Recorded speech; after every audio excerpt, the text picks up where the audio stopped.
बिस्मिल्लाहिर्रहमानिर्रहीम। Respectable dear viewers, अस्सलाम वालेकुम।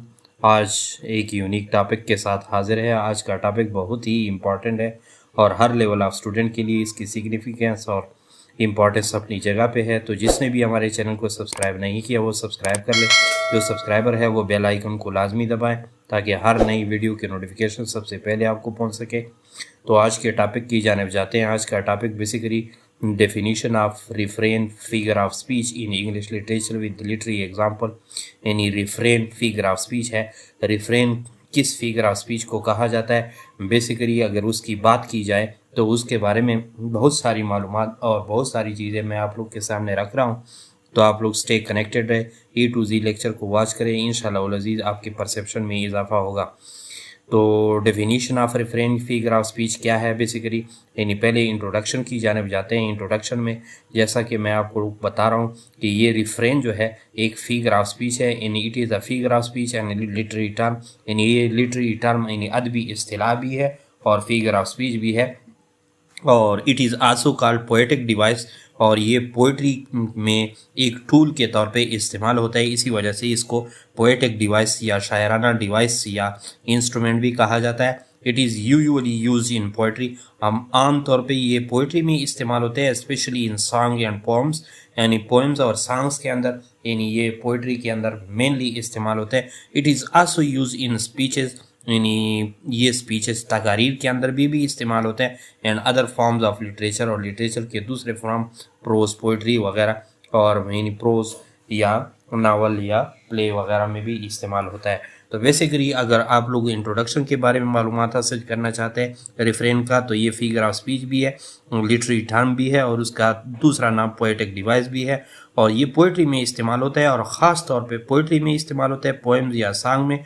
और इसके अलावा ये लिटरेचर के दूसरे फॉर्म्स में भी इस्तेमाल हो सकते हैं। अब इसकी डेफिनीशन क्या है बेसिकली, डेफिनीशन की जानिब जाते हैं। Definition of refrain figure of speech, यानी रिफ्रेन फिगर ऑफ स्पीच का कि क्या डेफिनीशन है। तो बेसिकली ये अमूमन आप लोगों ने यानी किसी पोम्स के अंदर या सॉन्ग्स के अंदर देखा होगा कि एक या तो सेंटेंस होता है, यानी एक सेंटेंस बार बार रिपीट किया जाता है, चाहे वो सेंटेंस हो, चाहे वो एक वर्ड हो, या चाहे वो फ्रेज हो, या चाहे वो लाइन हो मुकम्मल, यानी किसी कॉपलेट की या किसी शायराना कलाम की एक लाइन हो मुकम्मल, या चाहे वो फ्रेज हो, या चाहे वो वर्ड हो, या चाहे वो साउंड हो, जो बार बार रिपीट होता है और रेगुलरली यानी एक बाकायदगी के साथ हर स्टेंजा के अंदर होता है। और अमूमन इसको स्टेंजा के आखिर में वो लाइन रखी जाती है या उस वर्स के आखिर में रखी जाती है। तो इस किस्म की रिपीटेशन को हम यानी रिफ्रेन फिगर ऑफ स्पीच कहते हैं। तो इंग्लिश में उसकी डेफिनेशन देख लें। अ साउंड, कोई भी साउंड हो जो बार बार रिपीट हो जाए, और वर्ड या कोई लफ्ज़ हो, और फ्रेज या कोई फ्रेज ना मुकम्मल जुमला हो जो बार बार रिपीट होता है किसी पोएम या सॉन्ग के अंदर, और लाइन या पूरी लाइन हो, वर्स की लाइन हो, रिपीटेड रेगुलरली इन पोएम, एक पोएम में रेगुलरली तौर पर वो बार बार रिपीट हो जाए, usually at the end of each stanza, या स्टेंजा के आखिर में अमूमन तौर पे, और वर्स या किसी वर्स के आखिर में। Such repetition is called refrain figure of speech. तो इसको रिफ्रेन फिगर ऑफ स्पीच भी कहा जा सकता है, या दूसरे अल्फाज में type of repetition found in poetry is called refrain figure of speech. तो इस किस्म की जो टाइप ऑफ रिपीटेशन है, यानी बार बार दोहराना है, वो पोइट्री के अंदर जब आपको किसी यानी फिक्रे का, किसी फ्रेज का, या किसी लाइन का, या किसी वर्ड या साउंड का बार बार आपको मिल जाए, तो इस किस्म की चीज़ को हम क्या कह सकते हैं, यानी रिफ्रेन फिगर ऑफ स्पीच कह सकते हैं। इससे पहले हमने एनाफोरा पढ़ा था, लेकिन एनाफोरा सिर्फ और सिर्फ एक वर्ड या एक यानी एक मामूली चीज, एक वर्ड या एक क्लास के तौर पर एक चीज़ होती थी। अब ये जो है पूरी लाइन है। कभी भी इसमें जो है डिफ्रेंसिएशन फिर डिटेल में बताऊंगा, लेकिन वो एक वर्ड या एक चीज़ हो सकती है, ये पूरी लाइन होती है यानी रिफ्रेन के अंदर।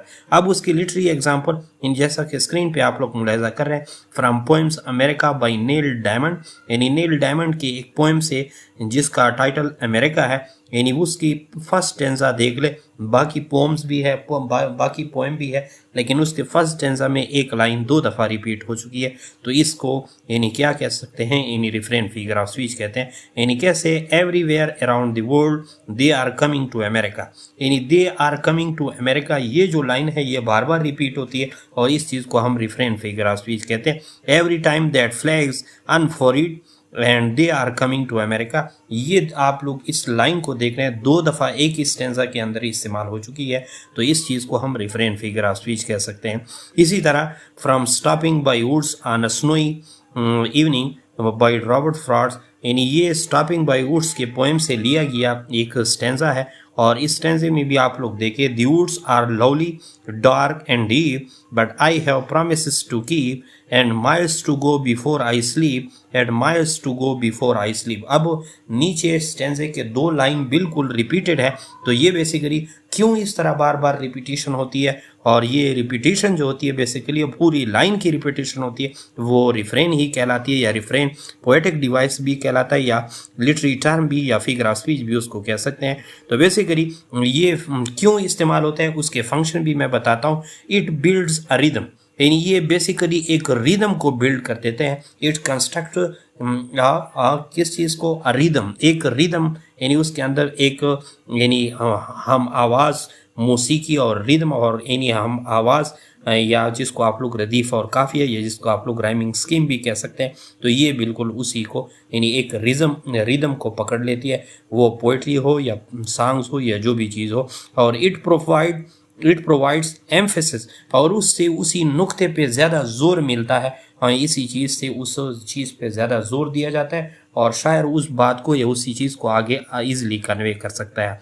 इसके अलावा यही रिफ्रेन का थर्ड मेन फंक्शन या सिग्निफिकेंस क्या है, it helps to hold a work together, ये वर्क को जितना भी काम होता है वो उसको मुनज़्ज़म रखता है, ऑर्गेनाइज रखता है, कोहेरेंस एंड कोहेजन होता है उसके अंदर।